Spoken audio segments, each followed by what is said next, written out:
Hi everybody, Nancy here, and it is fall and it is both sweater and sock season. Yay, I love this time of year.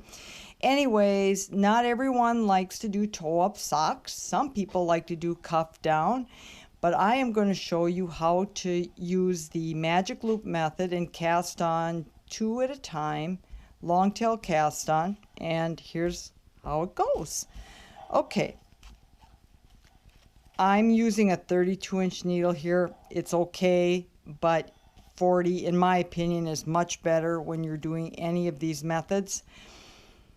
I'm using two different colors just for the sake of demonstration, and I'm only casting on a max of 12 stitches. All right, but for the first sock I'm casting on, I will only be casting on half the amount, and you will see why shortly. However, leave enough tail to cast on the full 12.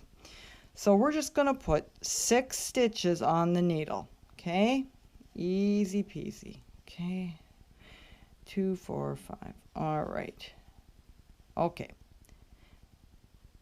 now I'm going to take my other, I'm just going to set this over here so I don't get into mischief with it or get it tangled up or something of that nature, and I'm going to slide those 6 stitches just down onto my cable. Okay, now I'm going to take the gray that I have and I'm going to cast on 12.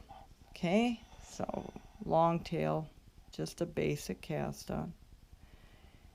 4, 5, 6, 7, 8, 9, 10, 11, 12. Okay, so now I'm going to slide down those stitches to the middle of the cable, and I'm going to split half and half. So there's going to be 6 one direction and 6 the other. Okay, so we're going to give this cable a pull, and with it is going to go the pink stitches. That's going to go up onto the needle first on one side.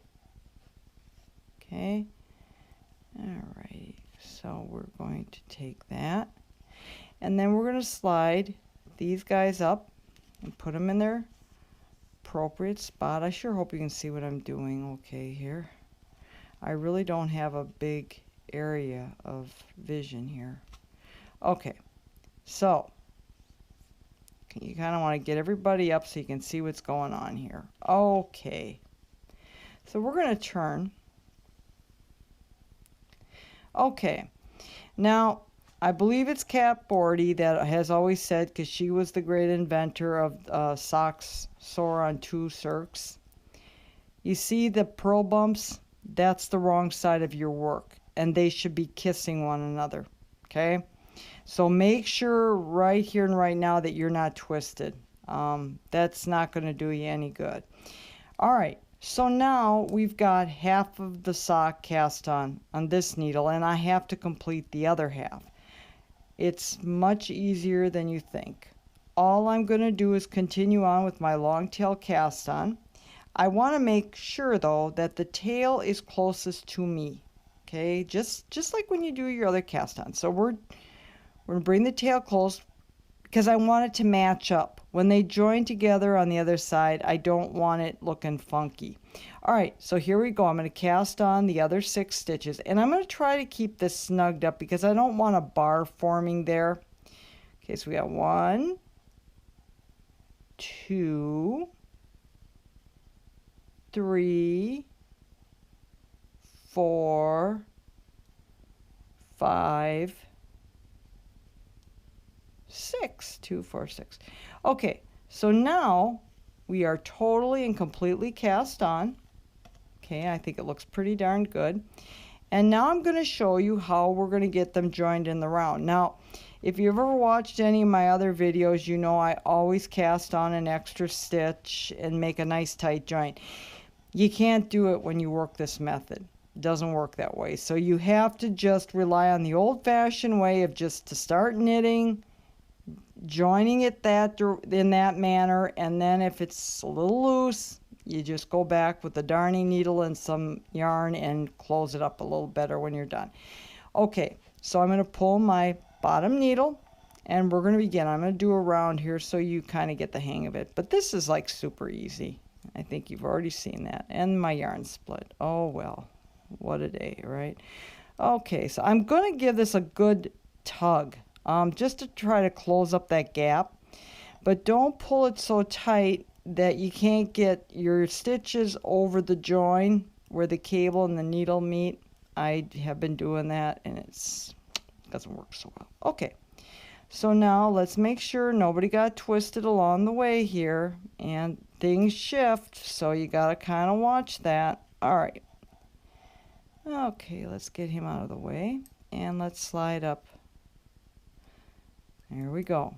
Everybody, once you get, about an inch on here, it's not going to be a problem at all. It's like anything when you're starting in the round, unless it's a hat. Well, even then it gets a little bumpy sometimes, so you got to pay attention right now. Then it gets pretty easy. Okay, let's make sure. All right, so now let's begin with the gray. I hope I chose a color that's going to show up well here. Okay, so we got half of our round done. Okay, and then I'm going to push everyone back into position, the bottom needle here.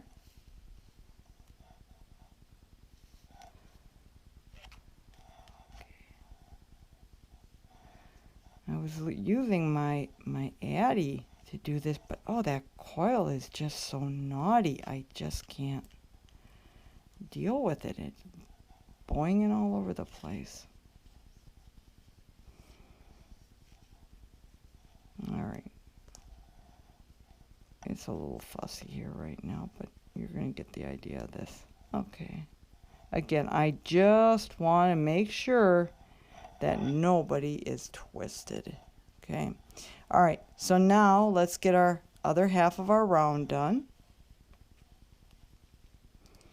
Okay, we'll pull our bottom needle again.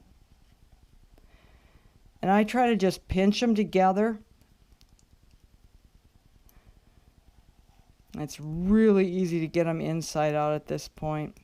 And more, obviously if this was a sock, you'd be more likely than not doing some ribbing up here. Okay, so now let's get this little fella up here.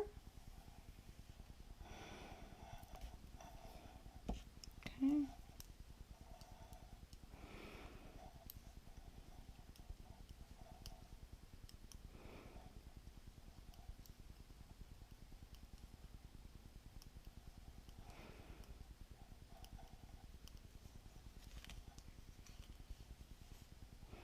All right, so I'm getting everybody lined up for my next. We've obviously finished a round because the tail and the working yarn are on the same end now. Okay, come on guys, cooperate with me here. Okay, let's see what we got going here. Okay, everybody looks untwisted and quite happy to me. Looks can be deceiving. Do you see that? It kind of got off its little end. That's all right. It happens. That's one thing when your needle's not really long. That does, it will do that more than not. But, okay, let me get them down here. Okay, good grief. Good thing there's not 20 stitches here. You guys would be sleeping by now. Okay, but voila, here you go. But that's how you cast on 2 at a time. Cuff down socks or anything else circular you want to do 2 at a time. Thank you. Bye.